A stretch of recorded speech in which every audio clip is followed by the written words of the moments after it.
Most people don't run out of things to say. They run out of confidence. And the moment silence appears, their brain freezes, their thoughts disappear, their heart beats faster.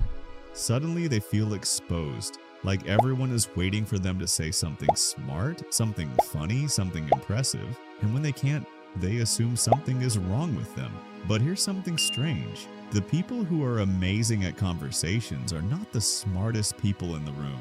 They're not the funniest, they're not the most knowledgeable, they just understand one simple rule most people never learn.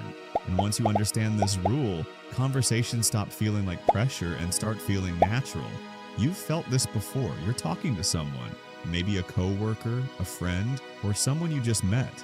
The conversation starts fine, but then suddenly there's a pause. Your brain starts searching desperately for something to say. Anything. Your mind goes blank. You panic internally while trying to look calm externally. You either say something random that doesn't land, or you just smile awkwardly and wait for them to continue. Later, you replay the conversation in your head thinking, why did I say that? I sounded boring. I should have said something smarter. And over time, you start believing you're just not a good conversationalist. But that belief is completely wrong. Here's the truth nobody tells you. Great conversations are not built on clever things to say. They're built on curiosity. The people who never run out of things to say aren't constantly thinking about themselves. They're focused on understanding the other person. Conversation isn't a performance, it's exploration. And when you stop trying to perform, you stop running out of things to say, because curiosity never runs dry. Most people enter conversations with the wrong goal. They think their job is to impress, to sound intelligent, to sound interesting, to avoid awkward moments. But the real goal of conversation is connection. When you shift from trying to impress to trying to understand, the pressure disappears instantly, because now you don't need perfect responses. You just need genuine interest. And genuine interest always creates flow. There's a simple framework that keeps conversations flowing naturally. It's called the loop method. Listen, observe, open, push deeper. First, listen carefully instead of thinking about what to say next. Second, observe details, emotions, tone, or small hints in what they say. Third, open the conversation with a follow-up question. Fourth, push deeper into the topic instead of jumping randomly. This method alone can transform how you talk to people. Imagine someone says, "Work has been really stressful lately." Most people respond with something generic like, "Oh yeah, same." Conversation ends quickly, but using the loop method, you say, "What's been the most stressful part?" Now they explain more. "My boss keeps changing deadlines." You respond, "That sounds frustrating. Has it always been like that?" Now you're having a real conversation instead of surface talk. Another example, someone says, "I just started going to the gym." Instead of saying, "Nice," you ask, "What made you decide to start?" Now they share their motivation, struggles, or goals. You're no longer forcing conversation.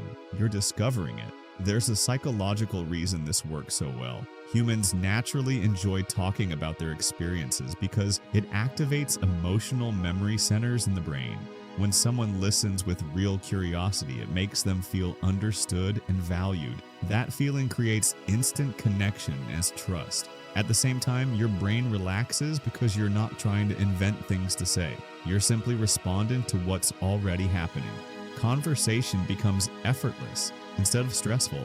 But here's the uncomfortable truth. If you struggle with conversations, it's usually not because you don't know what to say. It's because you're afraid of being judged. That fear makes you overanalyze everything. You monitor your words, your tone, your reactions, and that self-monitoring kills natural flow. Silence feels terrifying because you think it means you failed socially. But silence isn't failure, it's just space. Confident people don't rush to fill every second. They're comfortable letting moments breathe. Here's how you can start improving immediately. First, stop trying to be interesting. Focus on being interested. Second, ask open-ended questions instead of yes or no questions. Ask, what was that like? Instead of, did you like it? Third, repeat keywords from what they say. If they say, I've been really busy with work, you say, busy how? Fourth, slow down your speech. Talking slower makes you appear calmer and more confident. Fifth, allow small pauses instead of panicking when silence happens. Sixth, share small personal thoughts related to what they say, not to impress, but to relate. These small changes create massive difference. When you practice these habits consistently, something powerful happens. You stop seeing yourself as someone who's bad at talking. You start seeing yourself as someone who understands people. And that identity shift changes your energy completely. You become calmer, more present, more confident, because now you're not trying to prove anything, you're just connecting. Imagine walking into conversations without anxiety. No pressure to say the perfect thing. No fear of awkward silence, just genuine curiosity and natural flow. That's what real confidence feels like. Not loud, not forced, just comfortable being yourself. And once you experience that, conversations stop feeling like something you survive and start feeling like something you actually enjoy. So if you remember one thing from this video, remember this. You don't run out of things to say because you're boring. You run out of things to say because you're focused on yourself. Shift your attention outward. Stay curious. Use the loop method. And conversations will never feel difficult again. Because the best conversationalists aren't the best speakers, they're the best listeners.